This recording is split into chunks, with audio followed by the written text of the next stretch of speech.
Mr. President, you told Axios in an interview earlier this week that you did not bring up the intelligence assessment with with Vladimir Putin, that they had been placing bounties on our soldiers' heads. You said it was because no one had brought it to your attention, but it wasn't your presidential daily briefing. Have you been reading that briefing every day? I read it all the time. I see it all the time. It was never brought to my attention. I think it's another Russia hoax. They've been giving me the Russia hoax, Shifty Schiff and all these characters from the day I got here.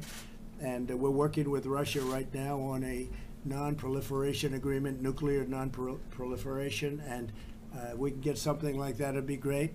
But it was never brought to my attention, and because it didn't reach the level, there were a lot of people, including Democrats, that said it never took place. If it did take place, it would have been brought to my attention, and I would take very strong action. There's been nobody tougher with Russia or China than I have, not even by a long shot.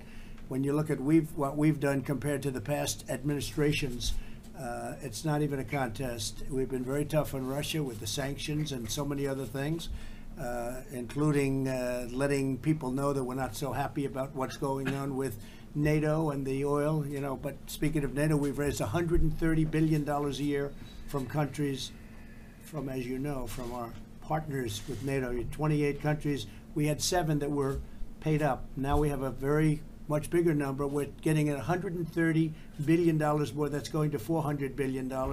And that's money to really protect themselves, for the most part, against Russia.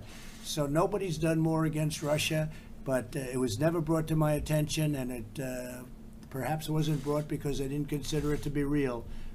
And if it is brought to my attention, I'll do something about it.